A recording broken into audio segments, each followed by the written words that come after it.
श्रीपरमात्मने नमः। अथ तृतीयोऽध्यायः। कर्मयोगः। अर्जुन उवाच ध्यायसि चेत् कर्मणस्ते मता बुद्धिर्जनार्दन तत्किं कर्मणि घोरे मां नियोजयसि केशव। व्यामिश्रेणेव वाक्येन बुद्धिं मोहयसीव मे तदेकं वद निश्चित्य येन श्रेयोऽहमाप्नुयाम्। श्रीभगवानुवाच लोकेऽस्मिन् द्विविधा निष्ठा पुरा प्रोक्ता मया नघ। ज्ञानयोगेन साङ्ख्यानां कर्मयोगेन योगिनां। न कर्मणामनारम्भात् नैष्कर्म्यं पुरुषोऽश्नुते न च सन्न्यसनादेव सिद्धिं समधिगच्छति।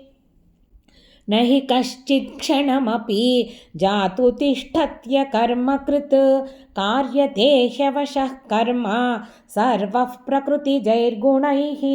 कर्मेन्द्रियाणि संयम्य य आस्ते मनसा स्मरन् इन्द्रियार्थान् विमूढात्मा मिथ्याचारः स उच्यते।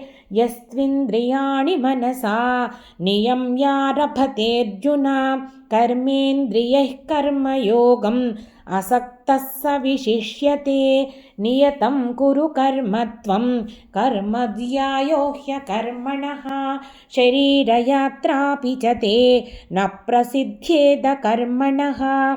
यज्ञार्थात् कर्मणोऽन्यत्र लोकोऽयं कर्मबन्धनः तदर्थं कर्म कौन्तेय मुक्तसङ्गः समाचर। सह यज्ञाः प्रजा सृष्ट्वा पुरोवाच प्रजापतिः अनेन प्रसविष्यध्वम् एषवोऽस्त्विष्टकामधुक्। देवान् भावयतानेन ते देवा भावयन्तु वः परस्परं भावयन्तः श्रेयः परमवाप्स्यथ। इष्टान् भोगान् हि वो देवाः दास्यन्ते यज्ञभाविताः तैर्दत्तानप्रदायैभ्यः यो भुङ्क्तेस्तेन एव सः। यज्ञशिष्टासिनः सन्तः मुच्यन्ते सर्वकिल्बिषैः भुञ्जते ते त्वघं पापाः ये पचन्त्यात्मकारणात्। अन्नाद्भवन्ति भूतानि पर्जन्यादन्नसम्भवः यज्ञाद्भवति पर्जन्यः यज्ञः कर्मसमुद्भवः। कर्म ब्रह्मोद्भवं विद्धि ब्रह्माक्षरसमुद्भवं तस्मात् सर्वगतं ब्रह्म नित्यं यज्ञे प्रतिष्ठितम्। एवं प्रवर्तितं चक्रं नानुवर्तयतीह यः अघायुरिन्द्रियारामः मोघं पार्थ स जीवति। यस्त्वात्मरतिरेव स्यात् आत्मतृप्तश्च मानवः आत्मन्येव च सन्तुष्टः तस्य कार्यं न विद्यते। नैव तस्य कृतेनार्थः न कृतेनेह कश्चन न चास्य सर्वभूतेषु कश्चिदर्थव्यपाश्रयः।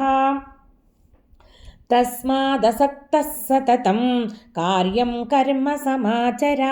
असक्तो ह्याचरन् कर्म परमाप्नोति पूरुषः। कर्मणैव हि संसिद्धिम् आस्थिता जनकादयः लोकसङ्ग्रहमेवापि सम्पश्यन् कर्तुमर्हसि। यद्यदाचरति श्रेष्ठः तत्तदेवेतरो जनः स यत्प्रमाणं कुरुते लोकस्तदनुवर्तते।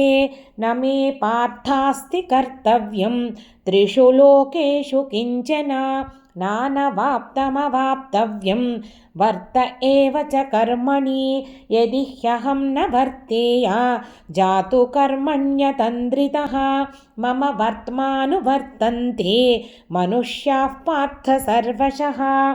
उत्सीदेयुरिमे लोकाः न कुर्यां कर्म चेदहं शङ्करस्य च कर्ता स्याम् उपहन्यामिमाः प्रजाः सक्ताः कर्मण्यविद्वांसः यथा कुर्वन्ति भारत कुर्याद्विद्वांस्तथा सक्तः चिकीर्षुर्लोकसङ्ग्रहं न बुद्धिभेदं जनयेत् अज्ञानां कर्मसङ्गिनां जोषयेत् सर्वकर्माणि विद्वान् युक्तः समाचरन् प्रकृतेः क्रियमाणानि गुणैः कर्माणि सर्वशः अहङ्कारविमूढात्मा कर्ताहमिति मन्यते तत्त्ववित्तु महाबाहो गुणकर्मविभागयोः गुणागुणेषु वर्तन्ते इति मत्वा न सज्जते प्रकृतेर्गुणसम्मूढाः सज्जन्ते गुणकर्मसु तान् कृत्स्नविदो मन्दान् कृत्स्नविन्न विचालयेत् मयि सर्वाणि कर्माणि सन्न्यस्याध्यात्मचेतसा निराशीर्निर्ममो भूत्वा युध्यस्व विगतज्वरः ये मे मतमिदं नित्यम् अनुतिष्ठन्ति मानवाः श्रद्धावन्तो न सूयन्तः मुच्यन्ते तेऽपि कर्मभिः एत्वेतदभ्यसूयन्तः नानुतिष्ठन्ति मे मतं सर्वज्ञानविमूढांस्तान् विद्धि नष्टान् चेतसः सदृशं चेष्टते स्वस्याः प्रकृतेर्ज्ञानवानपि प्रकृतिं यान्ति भूतानि निग्रहः किं करिष्यति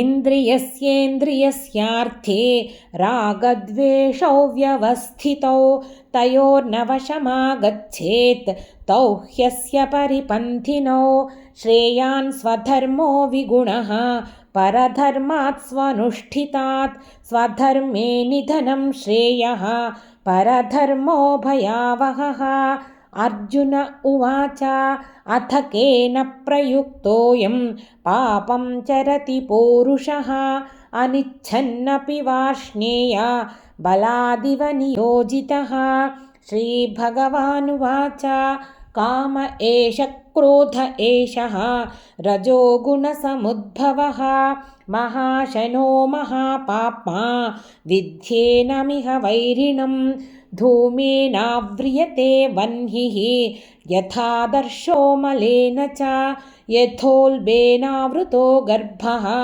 तथा तेनेदमावृतम् आवृतं ज्ञानमेतेन ज्ञानिनो नित्यवैरिणा कामरूपेण कौन्तेय दुष्पूरेणानलेन च इन्द्रियाणि मनो बुद्धिः अस्याधिष्ठानमुच्यते एतैर्विमोहयत्येषः ज्ञानमावृत्य देहिनं तस्मात् त्वमिन्द्रियाण्यादौ नियम्य भरतर्षभ पाप्मानं प्रजहिह्येनं ज्ञानविज्ञाननाशनम् इन्द्रियाणि पराण्याहुः इन्द्रियेभ्यः परं मनः मनसस्तु परा बुद्धिः यो बुद्धेः परतस्तु सः एवं बुद्धेः परं बुद्ध्वा संस्तभ्यात्मानमात्मना जहि शत्रुं महाबाहो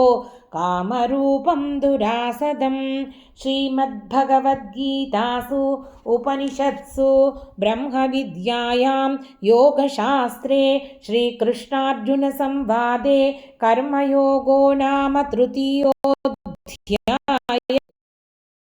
నా ఈ ప్రయత్నం మీకు నచ్చినట్లయితే భక్తి అన్లిమిటెడ్ ఛానల్ని సబ్స్క్రైబ్ చేసుకుని మీ అభిప్రాయాలను కామెంట్స్ రూపంలో తెలియజేయండి.